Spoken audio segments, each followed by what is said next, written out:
Ada satu peraturan pemerintah yang baru saja diterapkan. Namanya sebut saja PP Tunas. Peraturan ini dibuat untuk melindungi anak dari paparan konten-konten negatif di ruang digital berisiko tinggi.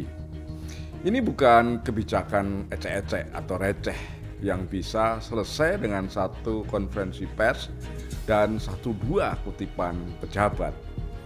Ini adalah kebijakan yang menyentuh langsung puluhan juta anak di Indonesia, menyentuh masa depan generasi digital Indonesia, menyentuh sesuatu yang bahkan para orang tua sendiri sering menyerah, yaitu algoritma. Banyak orang tua yang menyambut gembira munculnya PP Tunas, tapi ada juga yang sejak awal memakai kacamata kritis, yaitu kalangan media. Mengapa sebagian media meskipun ada yang mendukung, tentu tetap ada yang kritis? Apa alasan mereka? Kita bahas setelah ini.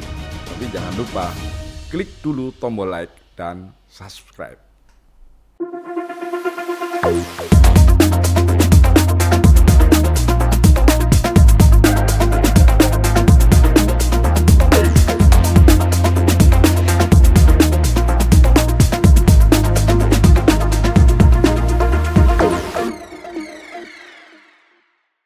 Sudah menjadi kelaziman di negara ini, setiap kali pemerintah mengeluarkan aturan atau kebijakan baru, reaksi masyarakat dan media terbelah dalam 3 kubu.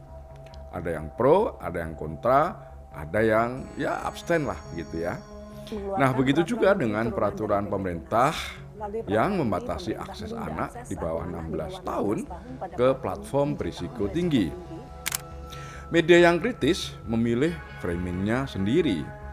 Salah satu contohnya, ada media yang memilih membuka ceritanya bukan dengan data, bukan dengan konteks, bukan juga dengan paparan risiko anak. Tapi media tersebut muncul dengan satu kalimat pembuka yang menyebutkan seorang remaja patah hati gara-gara akun media sosialnya dinonaktifkan oleh platform yang membesarkan dirinya sebagai selebgram. Sudah begitu saja selesai.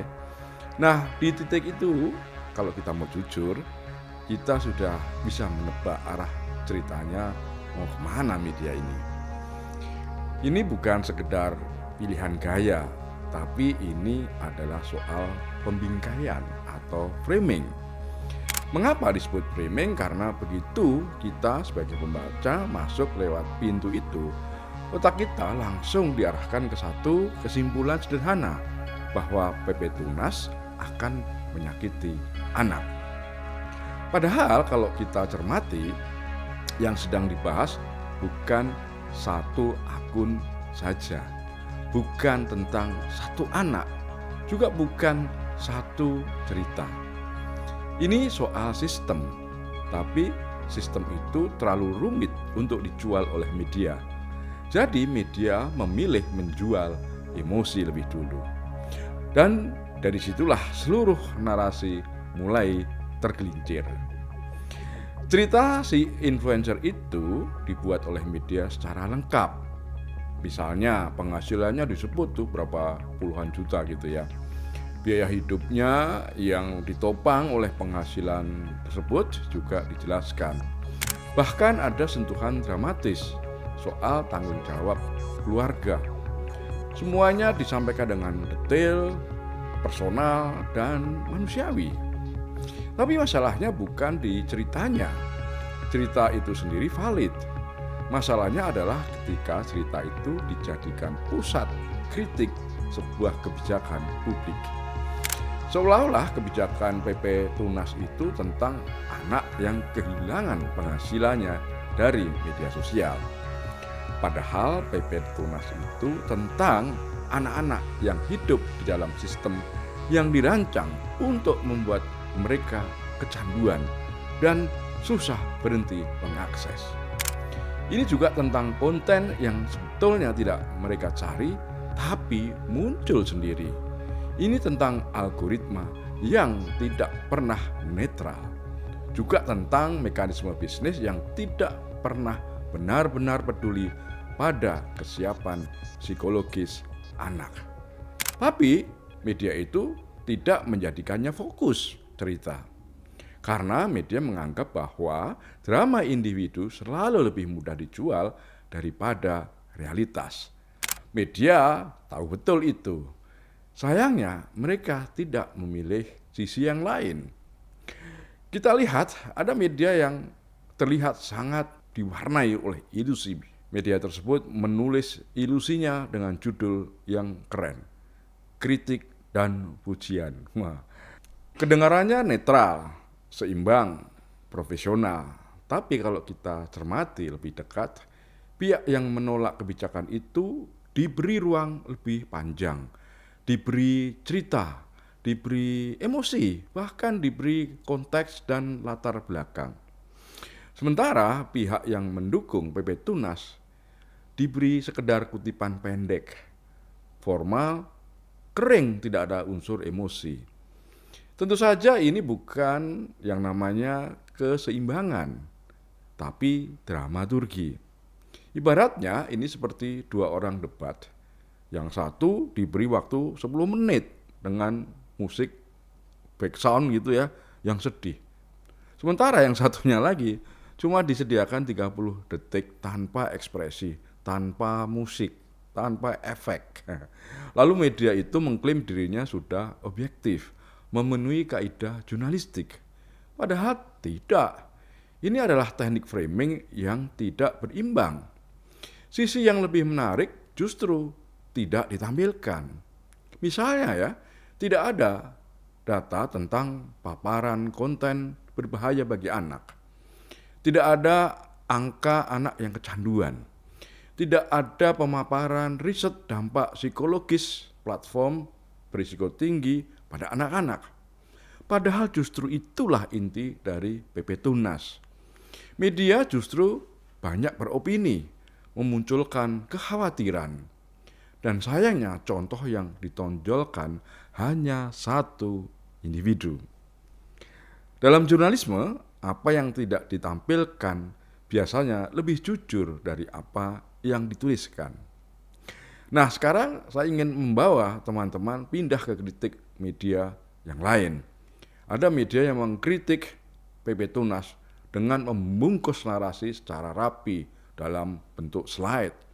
Saya lihat ada yang menampilkannya dalam 8 halaman slide. Visualnya bersih, nada bicaranya tenang, keren lah gitu ya.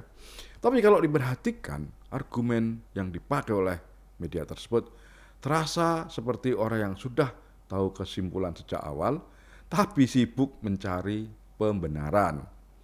Yang dipaparkan bukan analisis, tapi lebih mirip persuasi yang menyamar sebagai logika.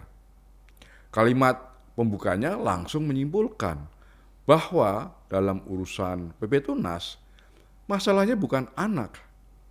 Regulasinya sudah siap, tapi teknologinya belum siap.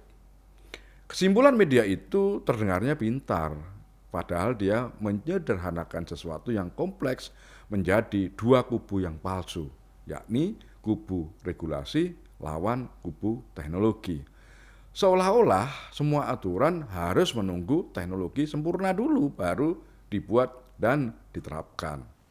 Kalau logika ini kita pakai secara konsisten, maka kita tidak akan pernah punya aturan apapun. Ambil contoh misalnya kewajiban pengendara motor memakai helm dan dilarang melawan arus. Kalau kita harus menunggu bahwa kualitas jalan di Indonesia ini harus sempurna dulu, maka undang-undang lalu lintas itu tidak diperlukan. Contoh lain, kewajiban pengemudi memakai sabuk pengaman harus menunggu ada yang celaka dulu. Tidak seperti itu, bukan yang namanya kebijakan. Yang namanya regulasi itu tidak harus menunggu semuanya siap dan sempurna. Justru regulasi itu mendorong yang belum sempurna. ia memaksa sistem bergerak ke arah yang lebih aman. Jadi, kalau ada media yang bilang teknologi belum siap, itu bukan alasan untuk menunda. Itu justru alasan kenapa sebuah aturan dibutuhkan. Media yang seolah-olah kritis itu kemudian mengeluarkan argumen klasik bahwa internet itu tidak bisa dibatasi, sehingga pembatasan akses anak ke platform berisiko tinggi akan sia-sia. Ya benar, argumen seperti ini hanya menyerang versi paling dangkal dari kebijakan. Yang diserang bukan substansinya. Inilah yang disebut sebagai straw man. PP Tunas tidak pernah mengklaim bisa mengunci internet secara total, karena memang tujuannya bukan untuk memblokir total. Tidak ada regulator yang waras yang berpikir seperti itu. Maksudnya akan mengunci, memblokir internet secara total. Tapi lalu muncul pertanyaan sederhana. Karena tidak sempurna, apakah lalu tidak perlu dibuat aturan atau kebijakan? Tentu saja tidak begitu cara berpikirnya. Karena kita tahu lampu merah tidak menghentikan semua pengendara yang akan melanggar. Tapi toh kita tetap memasangnya bukan di jalanan.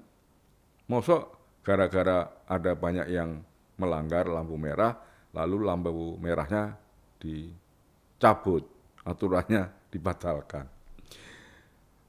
Mengapa demikian? Karena kebijakan publik bukan soal kesempurnaan, tapi soal mengurangi risiko.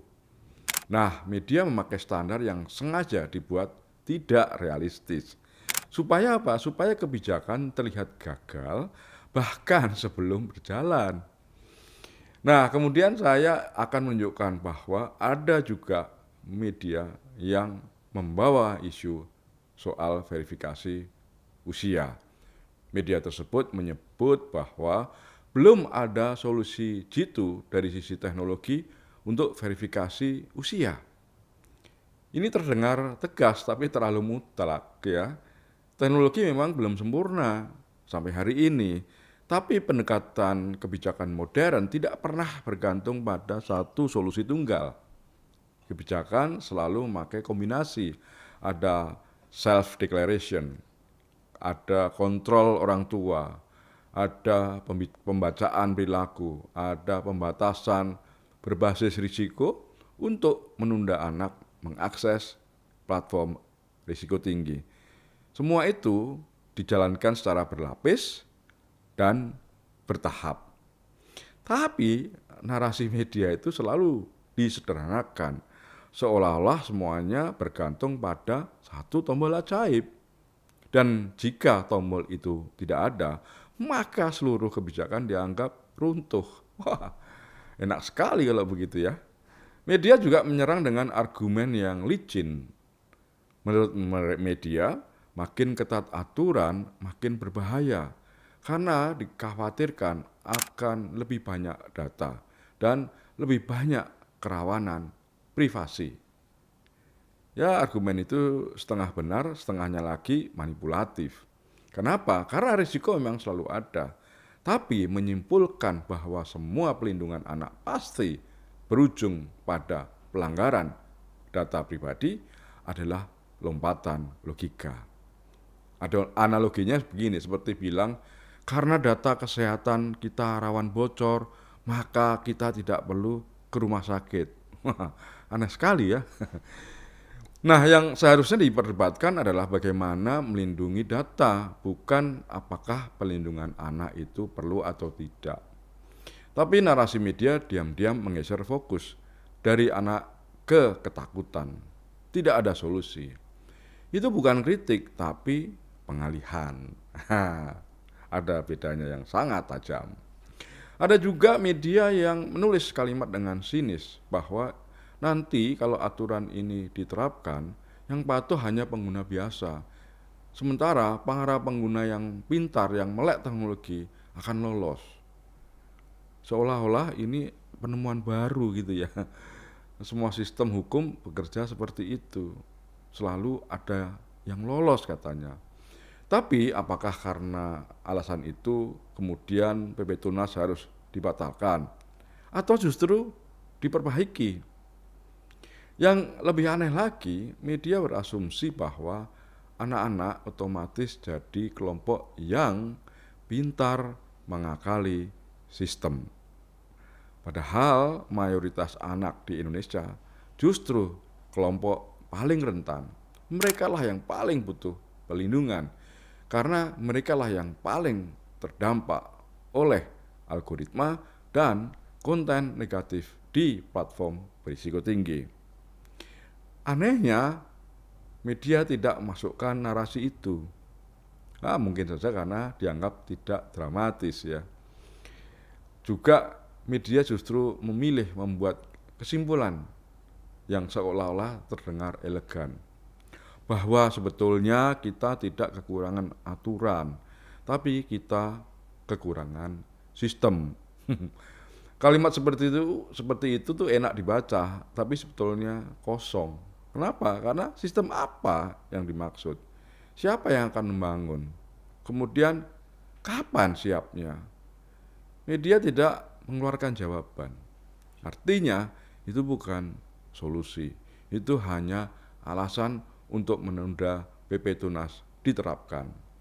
Dan penundaan dalam konteks pelindungan anak itu bukan sesuatu yang netral. Ia hanya berpihak pada kondisi yang sekarang. Dan kondisi sekarang ini kalau kita mau jujur sangat berbahaya bagi anak-anak di bawah umur 16 tahun. Yang paling mengganggu dari semua ini, dari kritik media itu bukan sekedar kesalahan logika, tapi absennya realitas. Media yang seolah-olah kritis itu tidak membahas serius tentang konten seksual misalnya yang muncul tanpa dicari oleh anak-anak. Ada soal grooming, ada self-harm content, ada algoritma yang bikin anak kecanduan. Media menganggap seolah-olah ancaman itu abstrak. Padahal realitasnya bagi banyak anak itu adalah pengalaman sehari-hari mereka di ruang digital. Jadi ini sepertinya bukan debat dengan dua solusi. Ini ada satu pihak yang sibuk menunjukkan semua alasan kenapa solusi itu tidak akan pernah sempurna, sambil menghindari satu pertanyaan sederhana. Kalau PP Tunas bukan solusi pelindungan anak, lalu apa? Nah, di tengah semua kritik tentang ilusi keamanan, ironisnya justru di situ. Narasi-narasi media itu sedang menjual ilusi lain, bahwa tanpa regulasi, anak-anak justru berada dalam kondisi yang lebih aman. Padahal kenyataannya justru sebaliknya. Kalau ditarik lebih jauh, ini tentu saja sangat menyedihkan. Kita tidak bicara tentang algoritma yang membentuk perilaku anak.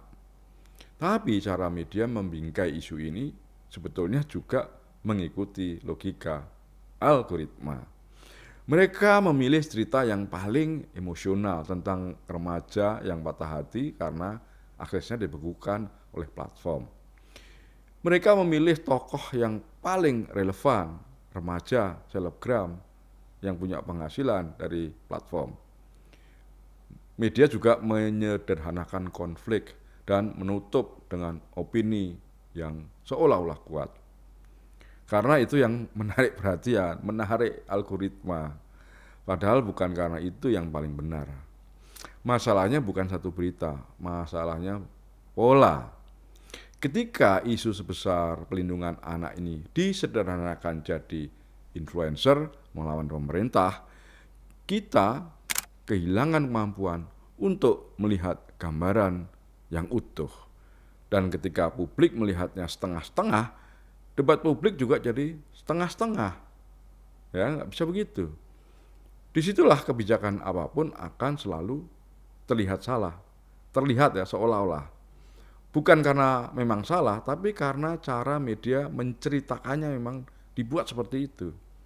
Nah, di era sekarang mungkin bukan cuma anak-anak yang perlu dilindungi dari algoritma menurut saya.